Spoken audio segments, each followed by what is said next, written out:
Yo se lo digo todos los viernes que yo me dedico toda la tarde, termino la radio y empiezo a escribir esto que voy a decirles a todos ustedes ahora. Hoy escribí de más, con lo cual voy a ir a los pedos. La verdad es esa, así que me van a disculpar, pero realmente hay un montón de cosas para decir. Quiero empezar volviéndoles a contar una historia. Digo volviéndoles a contar porque muchos de ustedes me escuchan en la radio o leen a mis tweets o lo que fuera, y yo esta historia la vengo contando hace rato. Milei era economista, un economista con nombre, salía en los medios de comunicación, etcétera, etcétera. Sin embargo, había algo que lo hacía diferente al resto de los economistas conocidos. El resto de los economistas eran, digamos, trabajadores liberales, como se dice, tienen una consultora, digamos, van cobrando a cada uno de los los que lo quieren consultar con una factura. No tienen jefe, no tienen patrón. Trabajan a destajo para quien los contrata y ellos les dan su mirada. La mayoría de los economistas conocidos, famosos, son así. Es histórico esto, es así. Bueno, Milei, aquí, que decidió en su vida ser durante 20 años empleado. Tenía recibo de sueldo, tenía aguinaldo, tenía vacaciones pagas, tenía obra social. 20 años el señor presidente fue empleado de la Corporación América, empleado de Aeropuertos Argentina 2000, empleado del señor Eduardo Urnequian, a quien todos conocemos. De hecho, yo fui empleada 1 año y pico, creo, de Urnequian en su momento.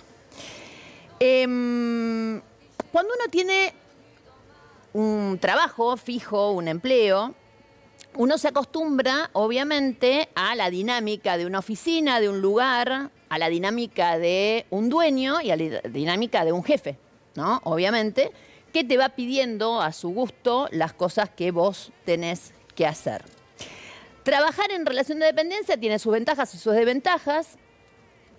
Entre otras cosas, no podés hacer lo que se te canta, porque siempre hay un jefe que ordena, que te dice para acá y no para allá.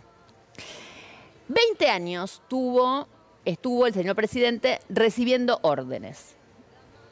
Quedémonos con esta parte del cuentito que voy a terminarla al final.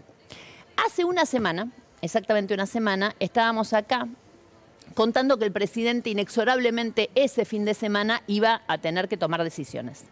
Que iba a tener que tomar decisiones porque claramente yo dije, es más, acá misma, sentada acá, di 2 alternativas. Dije, o devalúa o vuelve a poner el cepo, pero algo tiene que definir. ¿Por qué dije eso el viernes pasado?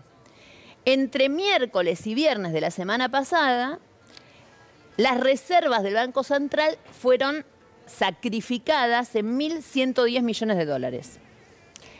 Claro que Milei, como todos sabemos, porque la historia ya la sabemos, no devaluó ni volvió a poner el cepo, y ahí yo digo hasta ahora, porque hoy ya metió un cepito un poco más grande, pero es otro tema. Pero no tomó ninguna de esas 2 decisiones. Sí, Milei encontró otra salida. En realidad, dicen que es el mago del Kremlin el que ha encontrado otra salida. Ese mismo fin de semana, esa noche que nosotros estamos acá advirtiendo que Milei tenía que tomar una decisión, esa misma noche empezaron los llamados entre Buenos Aires y Washington. Fueron muchos, obviamente. Una hábil operación en la que en principio no participó ni el ministro Luis Caputo ni el canciller Gerardo Wertheim. Terminó con el padrinazgo, esa operación, ni más ni menos que de un Donald Trump y de todo el Tesoro americano. Acá quiero sí hacer otro gran paréntesis. Hoy vengo de paréntesis en paréntesis, me van a saber disculpar, pero voy abriendo lugares. El jueves pasado, esto que pasó, o sea que empezó a pasar ese fin de semana, llamados van, llamados vienen para que Estados Unidos bajara los tweets, porque hasta ahora fueron tweets y comunicados, pero no importa, que prometiera, digamos, respaldo al gobierno americano. El jueves, si ustedes se sitúan en el viernes pasado, nadie lo estaba especulando a esto. Pero yo el jueves, yo el viernes estuve acá, el jueves me di una vuelta por San José 1111.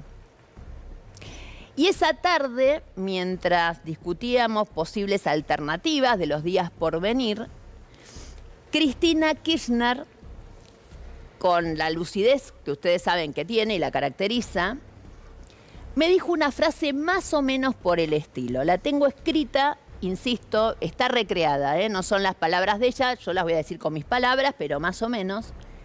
Me dijo, hizo esta reflexión. Están en pedo quienes creen que el país se encamina hacia una asamblea legislativa. Estados Unidos, escuchen esto, jueves de la semana anterior.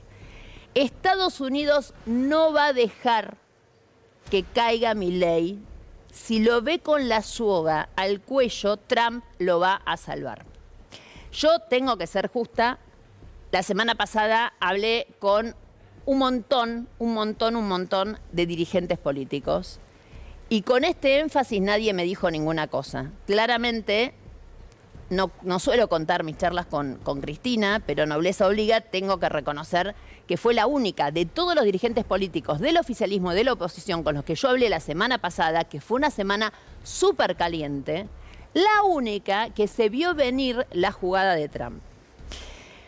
Bueno, cierro el paréntesis, ya está, fue. Vuelvo a la operación de salvataje de Milei. Los sondeos desesperados empezaron a funcionar y a hacerse ese mismo viernes a la noche. Cuando nosotros estábamos acá, yo les mostraba con números, che, esto se está yendo al carajo, algo van a tener que hacer. Ellos ya estaban haciendo algo, fueron en un principio absolutamente informales. Acá hay que darle el crédito nuevamente al mago del Kremlin, hay que decirlo, Santiaguito Caputo, a través de su amigo Leonardo Scaturice, el flamante dueño de Flybondi, fue el que logró que esta súplica llegara a Washington. Los integrantes del famoso movimiento MAGA, Make America Great Again, como le dicen ellos, se pusieron en movimiento y lograron lo que hasta ese momento parecía impensado. Ayudó también, de más está decir, Scott Bessent. Alguien que está abajo de Scott Bessent también tiene mucha relación con Caputo el otro, con Luis Caputo, que ya después sí entró, obviamente, en la operación. Y sabían bien, obviamente, sobre todo el secretario del Tesoro, a lo que se exponía el país. Acuérdense que tanto Caputo acá como Scott Bessent allá son de la martingala del juego timbero de las finanzas. Entonces, ambos dos sabían el clima que se estaba generando. Digo esto porque después salen a decir que fue muy exagerado lo que pasó el viernes pasado, sobre todo en este programa, pero señores, el rescate vino porque se estaban ahogando, queda claro, ¿no? Que se estaban ahogando, si no, no sale a rescatarte tío Sam. Ahí, obviamente, después de todas estas idas y vueltas, cayeron primero los tweets, después la idea de la reunión. Una bilateral que en realidad fue una photo opportunity, chicos. Hay que decir todas las cosas, porque vimos durante toda la semana esa reunioncita, cómo la termina Trump, etcétera, etcétera. Fue una reunión tipo la cazadora de selfie. Vení que nos sacamos la fotito, ¿no? Pero bueno, finalmente tuvo, obviamente, de más está decir que tuvo su mérito. Nadie le está quitando mérito a lo que aconteció esta semana respecto, obviamente, a lo que quiere Estados Unidos. Previamente, Caputo había salido a hacerse de dólares fáciles, regalándole a las cerealeras casi 2.000 millones de dólares. Todo para tener estos 7.000 que él necesitaba.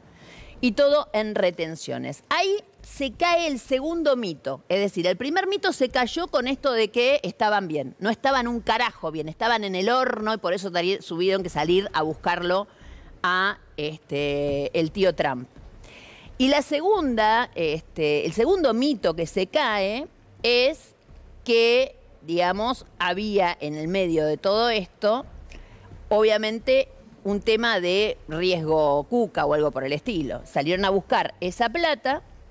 ¿Podemos poner cuáles son los que se llevaron estos 2.000 palos? ¿Sabes lo que es ganar 2.000 palos? 2.000 millones de dólares así nomás en una semana. Ahí tenemos, obviamente, a las principales empresas que se llevaron la guita. Bunge Argentina, LDC, Cofco, Viterra, Cargill, de más está decir, y siguen las firmas.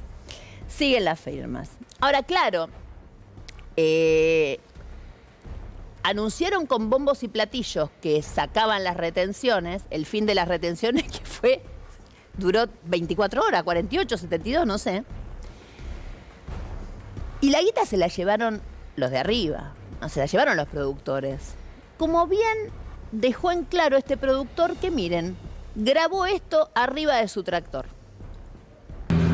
25 de septiembre de 2025, acá estamos sembrando maíz, apostando una vez más como miles y miles de productores a lo largo y ancho del país, laburando 10, 12, 15, 16 horas diarias, no importa, porque los productores somos así. ¿Saben para qué?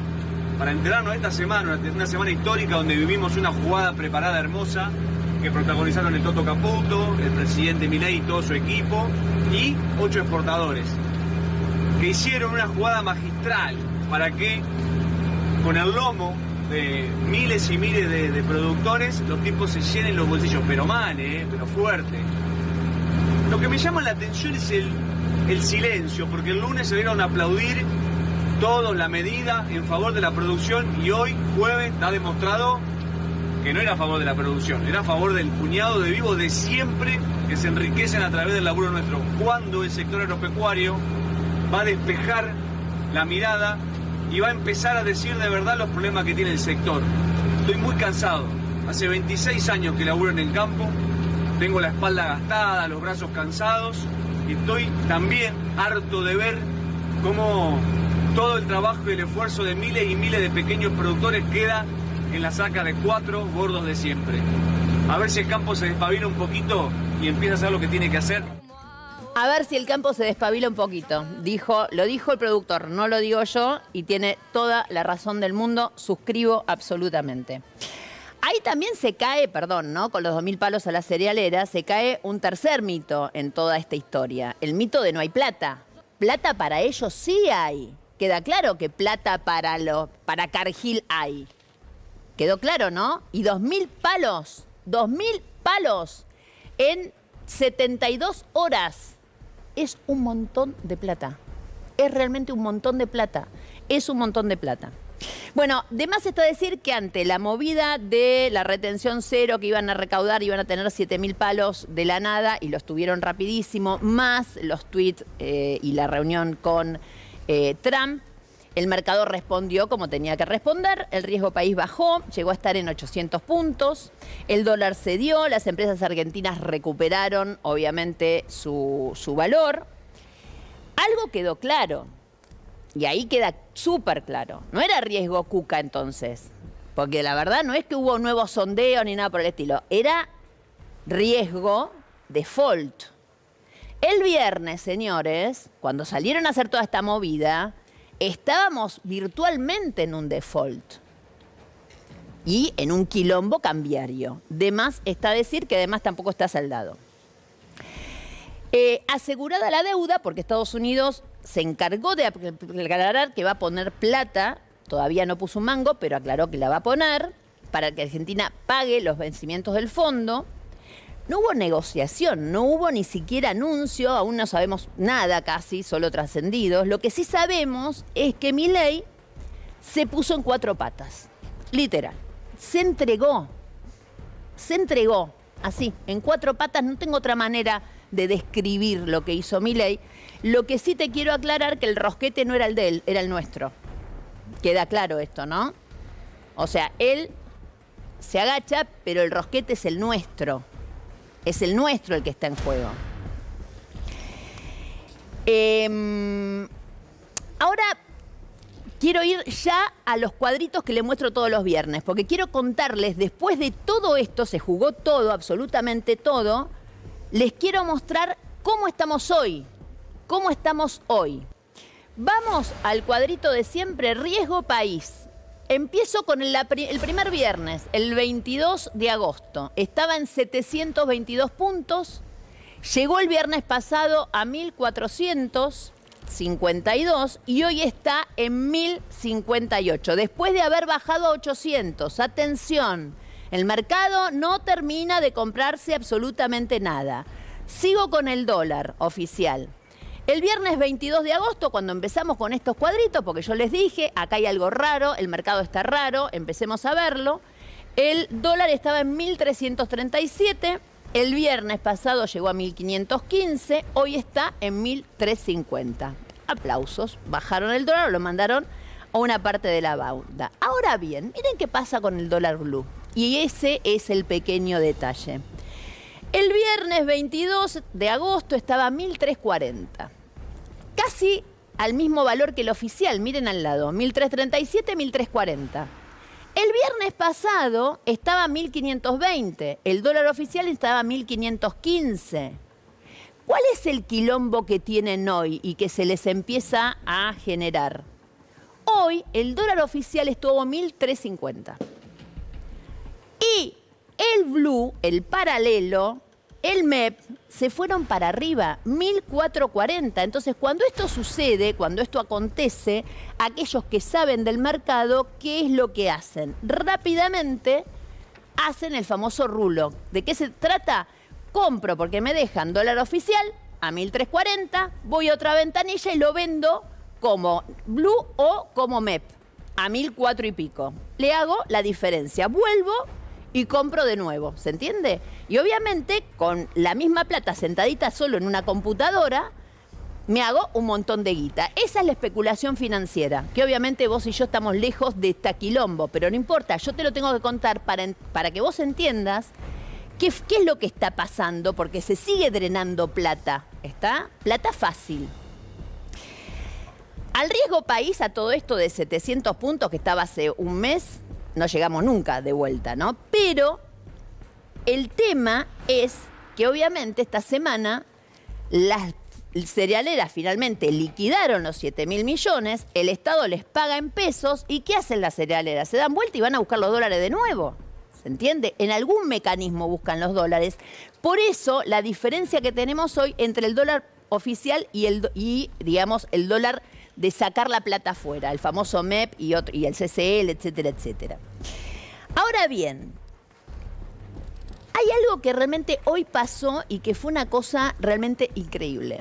Hoy, en una medida intempestiva, porque estas cosas se hacen antes de la rueda o al final de la rueda, al mediodía, 1 del mediodía, en la mitad de la jornada financiera, el Banco Central saca un comunicado.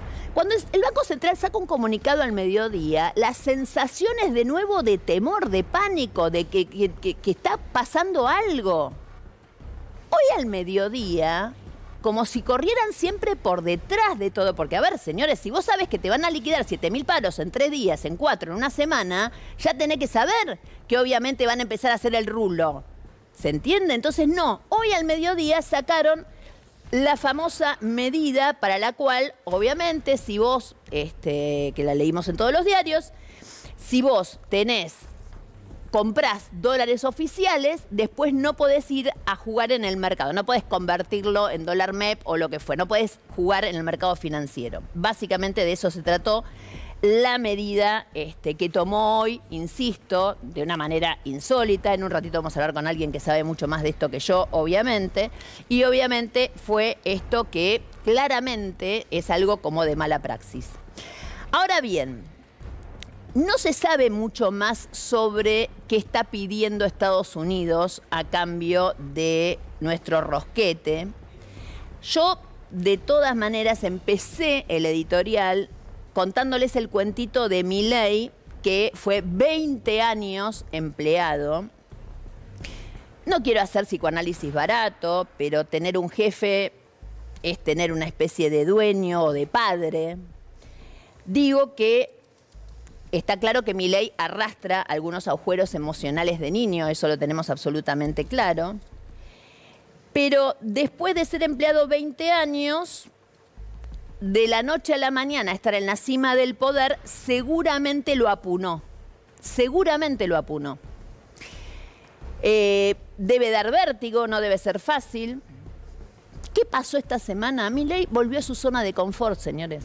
entiendan que Milei debe estar como nene con chiche nuevo porque volvió a tener un jefe, un dueño. Tiene un dueño que es Trump y tiene un jefe que es Beset. Entonces, realmente, Milei, contra todo lo que uno puede suponer, debe estar chocho. Ya no tiene que tomar decisiones. Las toman por él. No tiene que tomar más decisiones. Como le pasó 20 años. La pasó mal teniendo que tomar decisiones este hombre. Hay que entenderlo. La pasó mal. Y ahora ya está. Ya no decide nada. Decide Trump, Beset o quien sea. No importa. Es lamentable, pero es así. La verdad, yo lo veo de esta manera. Obviamente que para Trump es una apuesta estratégica.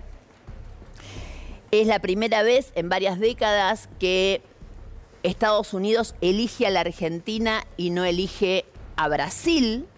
Brasil, que ustedes saben, se fue con los BRICS, con los chinos. El mundo está dividido, se está dividiendo cada vez más. Nosotros, de todas maneras, estamos del lado del mundo por el que vienen, ¿se entiende? O sea, China está metiendo yuanes electrónicos para que el comercio mundial se haga en yuanes para ese lado, y Trump resiste con sus dólares que parecen a esta altura empezar a envejecer. Esta es la discusión de fondo y real que hay. ¿Qué le tenemos que dar a cambio, además del rosquete? Varias cosas. Algunas que son hasta sensatas. La primera cosa que a mí me queda claro es que este tipo de cambio es hasta el 26 de octubre. 27, 28, 29, digo, se vienen jornadas heavies. Y Estados Unidos por ahora la plata no la pone, ya dijo que después de las elecciones. Entonces se vienen jornadas heavies ¿con qué? Con la pulseada por el valor del dólar. Eso de más está decir. El gobierno dice que está tranquilo, que ellos aguantan al 26. Aguantan al 26. Estados Unidos ya exige que el dólar flote.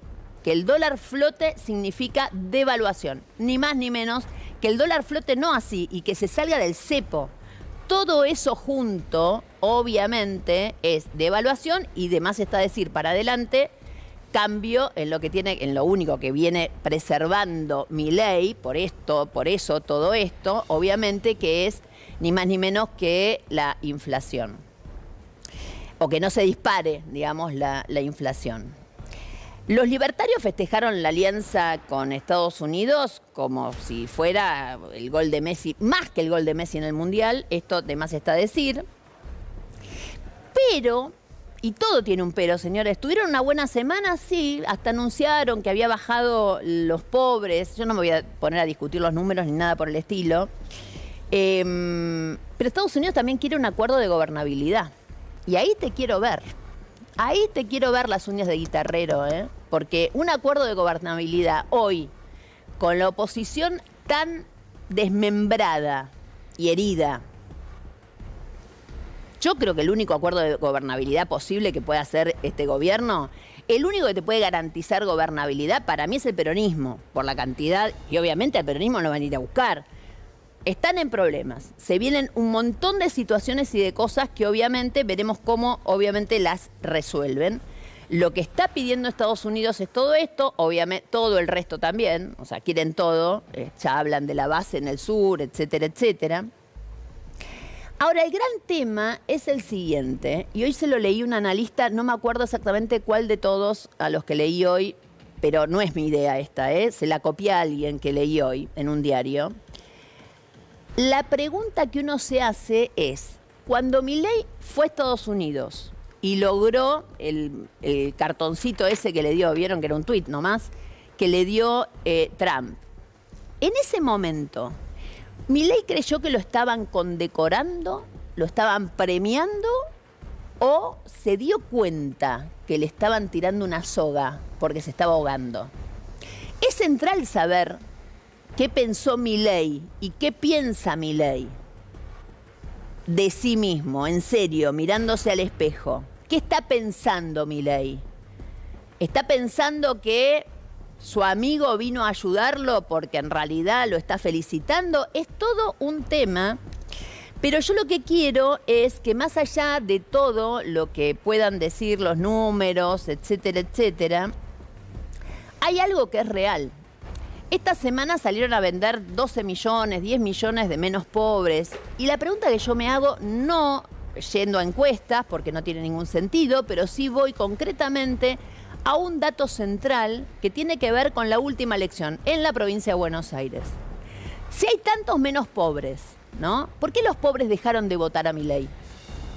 Es una pregunta básica, pero la verdad yo me la tengo que hacer. Si el INDEC dice que sacó a los mismos que él metió, también hay que decirlo, ¿no? Porque la devaluación brutal desde ese lugar se toma, la hizo el propio Milei, 125%. ¿Por qué? Es la pregunta. Y acá tengo algunas respuestas que esta vez sí traje una encuesta de Casa 3, una de las encuestadoras que no miden para el peronismo ni para la oposición, miden para el oficialismo, para el PRO, etcétera, etcétera. Dice que esta es encuesta de agosto, de ahora. 6 de cada 10 hicieron, familias, ¿no? Argentinas, hicieron sacrificios. El 60% resignó ocio. El 51% pasó a comprar segundas marcas. El 48% compró menos ropa. El 38% se quedó sin vacaciones. Estoy hablando de las familias argentinas. Estos son números reales. El 35% canceló plataformas de streaming. El 20% usó menos el auto. El 16% dio de baja actividades de hijos. El 13% bajó de categoría en la prepaga. El 9% bajó de categoría en el seguro, el 4% cambió a sus hijos del colegio. Esto es lo que está pasando en nuestra vida real y concreta, mientras siguen dilapidando 2.000 palos verdes para sostener un precio irreal del dólar. Ahora dejemos las encuestas de lado y me voy a datos de la UIA de esta misma semana. Ustedes saben que la UIA, señores, lo votaron, pero con 2, 3, 4 manos a Milei, ¿no? Esa es la sensación que uno tiene. Bueno, esta vez hablaron. A ver los datos que tenemos de la UIA, obviamente, que están ahí. Caída de la industria, concretamente, 3% interanual. Este dato, chicos, es trágico. Que la industria caiga, ya venía, pero como el orto, que caiga de más un 3%, es un montón. 0,4 cayó de julio a agosto. Dame la otra placa. La caída en este caso es por rubros. Despacho de cemento, patentamiento, de maquinaria industrial. Cayó un 7% la producción de autos, el 11% envíos a Brasil, chicos, exportaciones, caímos un 11%. Eso es menos laburo. Básicamente, no solo es menos dólares, es menos laburo. Es miedo a quedarse sin trabajo también para un montón de cosas. Es un montón, es realmente un montón. Y por último, cierro con estas otras dos placas que tienen que ver con la actividad metalúrgica. Específicamente las da ADIMRA. Yo quiero decir que estos son todos datos sacados, de más está decir, de datos oficiales. A ver, tenemos la actividad metalúrgica concretamente. Ahí tienen Córdoba, agosto del 25 contra agosto del 24, 4,5% caída. En Mendoza cayó un 4,4% y en Buenos Aires un 8,7%. Entonces, quiero que les quede claro que como se anticipó Donald Trump, nuestro nuevo dueño, a hablar de la reelección de Milei, cuando tengamos que votar presidente de acá a 2 años, vamos a tener que decidir entre elegir un presidente o presidenta independiente, que tenga su propio proyecto, o un empleado del tío Sam. Que les quede claro, por lo menos para la próxima, porque ahora para todos nosotros está absolutamente claro. Ahora yo empecé esta noche hablando, de más está decir, de los números y lo que estaba pasando en el mercado, pero tengo del otro lado a un economista que sí trabaja como consultor en varias empresas y todo el mundo lo llama, etcétera, etcétera. Señor Kachanowski, ¿cómo le va? Buenas noches. Gracias por estar con nosotros. ¿Cómo te va? ¿Cómo estás? ¿Bien? Muy bien, muy bien. Gracias por darme unos minutos en esta noche, pero básicamente lo que quería era preguntarte, ¿cómo estás viendo el mercado post grandes anuncios, digamos, de Estados Unidos con respecto a la Argentina, teniendo en cuenta que además cayó un montón el riesgo país, pero en las últimas horas volvió a subir? Sí. Antes una cosa, hoy cuando estabas hablando de la medida que sacó el Banco Central, donde ni las personas ni las empresas pueden comprar en el dólar oficial y vender en el contado con liquidación o en el MEP.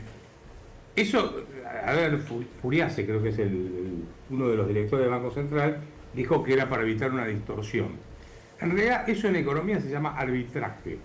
¿Qué es arbitraje? Vos compras donde está barato y vendés donde está caro. Eso es un principio básico de economía. Exacto. Ahora, a ellos lo que no quieren es que el dólar oficial suba. Porque claro, te empiezan a comprar en el oficial, aumenta la demanda, sube el precio, te lo venden en el contado con liqui, baja, entonces sube uno y baja el otro hasta que se igualan. Ese es cómo funciona el mercado. Así que llama la atención en alguien que se dice liberal decir que, en el caso del gobierno, que eso es una distorsión, ¿no?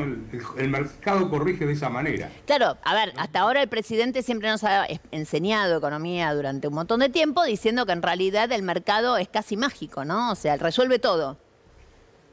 Bueno, si el mercado, por eso, desde el punto es, si él es liberal, libertario, anarcocapitalista, pues así se define, ¿no? Todo eso. Dejar que el mercado fije el precio. O sea, el mercado arbitra. Van y compran a un lado, venden en donde está más caro, es así de sencillo, ¿no? Obvio. No estoy inventando nada, lo que pasa es que... Ahora, te hago una pregunta. Lo que están haciendo es intervencionismo. Lo que quiero es que el tipo de cambio no se mueva más allá del número que ellos quieren. Que ellos quieren, eso está claro, que ellos intervienen. Ahora, si intervienen es porque básicamente, eso está claro también, la tendencia natural del mercado es a que el dólar suba. Bueno, cuando vos tenés $2 o $3, $4, como hay en Argentina, es obvio que alguien, si vos tenés un dólar artificialmente barato, te van a ir a comprar ahí y te va a subir el precio y vas a vender en el mercado donde está más caro. Ahora, ¿verdad? Roberto, la pregunta eso es... le dicen rulo, eso le dicen rulo ahora. Sí. Eso cuando das clases, yo di muchísimos años clases, ¿sabes? Se llama arbitraje, arbitra, el mercado arbitra. Compra en un lugar barato, vende donde está caro. Va y sí, viene. Perdóname. No, Sí. Lo que te preguntaba yo era esto, digo, una de las cosas que sí más me llamó la atención, por lo menos del día de hoy, es que esa decisión del mercado, del Banco Central fuera al mediodía. O sea, hubo una estampida a esa hora. Realmente fueron llamados telefónicos de todo, porque tomar una decisión de esa envergadura, no cuando empieza la rueda o cuando terminó la rueda, era como que estaban de nuevo en problemas. Esa decisión tirada a la 1 del mediodía. Sí, la verdad es que sí, la verdad ni me acuerdo bien. Sí, fue a la 1. Sí, yo estaba al aire. A la 1, bueno. Es raro que a mitad de rueda te tomen una decisión de ese tipo. Cuando tomas una decisión de ese tipo es porque ves que se te va a ir de las manos el mercado en ese Pero ese a esto segmento. esto es lo que te estoy diciendo. No era tan grave, era tan grave. Pero no sabemos, porque la verdad, insisto en esto, tampoco puedo pensar que sean tan ineptos. Si no tengo que pensar que realmente, digamos, han tenido una operatoria, porque esto es lo de ellos. Todos trabajan en el mercado financiero o venían de ese expertise. Sí. Esa sensación de que tuvieron que tomar esa medida en la mitad de la rueda, es sensación de desesperación. Yo no entiendo nada de todo esto. Yo solamente miré y dije, pero ¿semejante quilombo van a hacer a esta hora? ¿No podían esperar a que cerrara y todo el fin de semana para que todos se acomoden o lo que fuera? Evidentemente tomaron una decisión a mitad del día porque están de nuevo con problemas. Yo no sé si era estaban tanto con problemas como la torpeza que están mostrando. Fíjate lo que pasó con el tema de las retenciones, que las bajaron a cero de golpe, porque en realidad fue el fin de semana. El viernes terminaste con el mercado que estallaba. Exacto. El lunes empiezan con, ni bien te despertaba, veía que bajaban las retenciones a cero. Entonces, yo no sé si te tomaste el laburo de leer todo el decreto. En una parte te dicen, porque lo que queremos es impulsar la productividad del campo para que crezca, que es un mecanismo de crecimiento. Mentira. Lo que estaban eran 7.000 millones de dólares, porque lo que te ponían era hasta el 31 de diciembre, hasta el 31 de octubre, o cuando se liquiden 7.000 millones de dólares, lo primero que ocurra. ¿Sí? Y ocurrieron en 3 días.